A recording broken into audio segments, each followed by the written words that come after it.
Hello, everybody, and welcome to my presentation. My name is Natasha Santistevan, and I'm going to be talking about nonverbal communication and sexual orientation. To begin, we're going to go over a little bit of some queer coding history, or the nonverbal behaviors that were designed to let queer people throughout history build relationships and community. Being gay throughout history has been unsafe and seen as ungodly, gross, or evil. So during a lot of times in history, it was kind of hard for gay people to find one another, or else they would be killed or hurt or went to jail. So to start, we have a green carnation, which began in London during the Victorian era as a result of Oscar Wilde being incarcerated.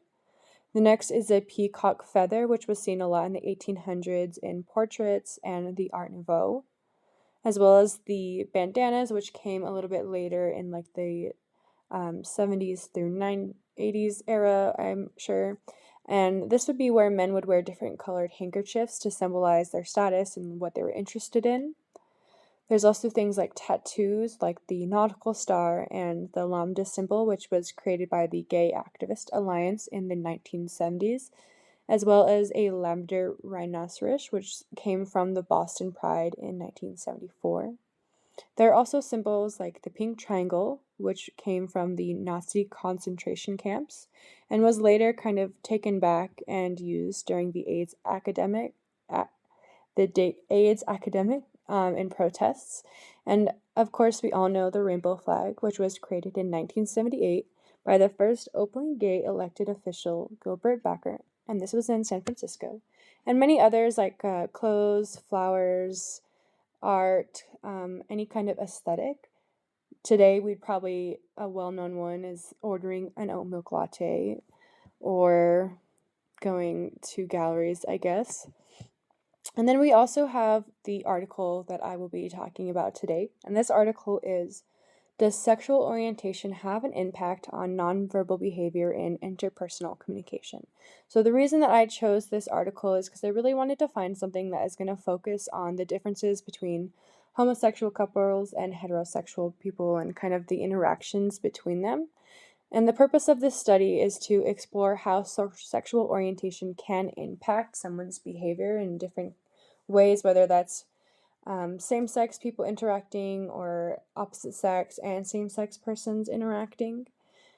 This is kind of going off of the rule of homosexual people do have different nonverbal behaviors versus heterosexual couples, and as a rule, they differ from stereotypes and gender roles. So this article focuses on a male, neutral, and female types of behavior, and that's going to be males having more open body language or women being able to have face-to-face interactions better than males. So it's definitely going off of some stereotypes, and that's reflection on sexual orientation when it comes to this nonverbal expression. The study is using 24 participants, so it will have 12 people who are heterosexual and 12 who are homosexual. These people do include men and women, and they are age range from 24 to 26. And they each had a 20-minute interaction or conversation with each other while being videotaped.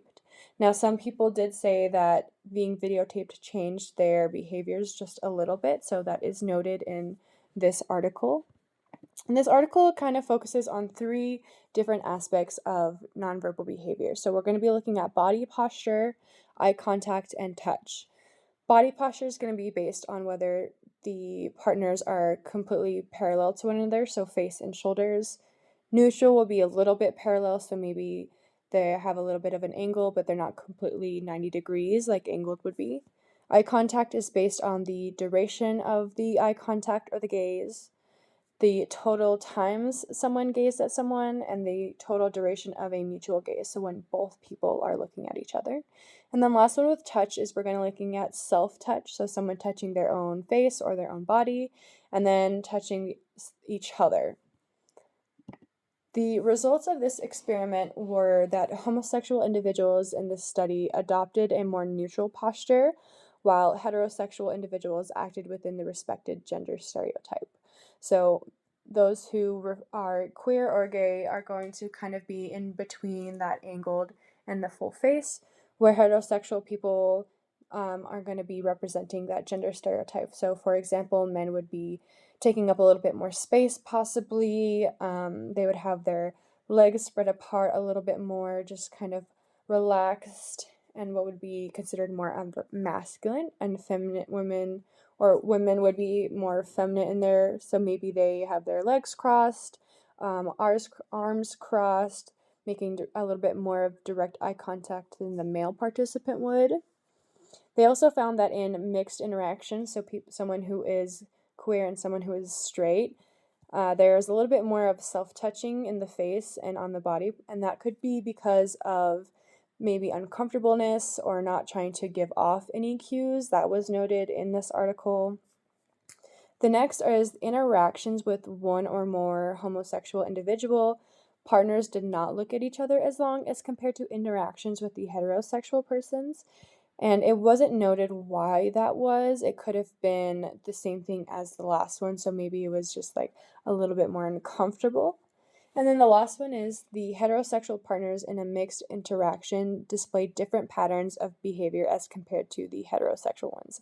So sorry, that's supposed to say homosexual partners in a mixed interaction displayed different patterns, which was the hypothesis of the experiment. Now, my thoughts on this is that this was a quote from the article. It is beyond the scope of this study to explain the differences in the nonverbal behavior heterosexual and homosexual people or the pattern they have in common. So this article didn't really dive deep into the differences between the different sexual orientation. It was more so how each sexual orientation interacted with one another.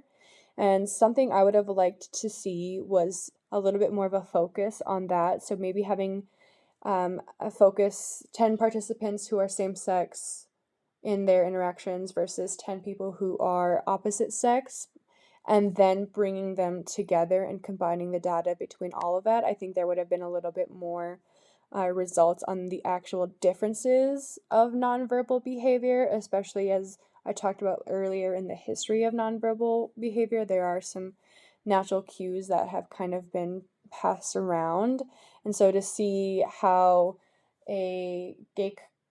two gay people interacting with each other versus two straight people and then bringing all of them into a mix, I think would show off a little bit more.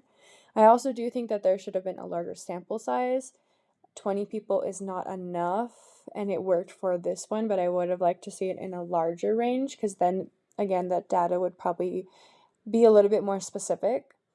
And then I was wondering if the participants knew the sexual orientation of one another, if that was something that they had talked about or were told about. So that is something I would have liked to know, because I think that might have influenced the nonverbal behavior as well.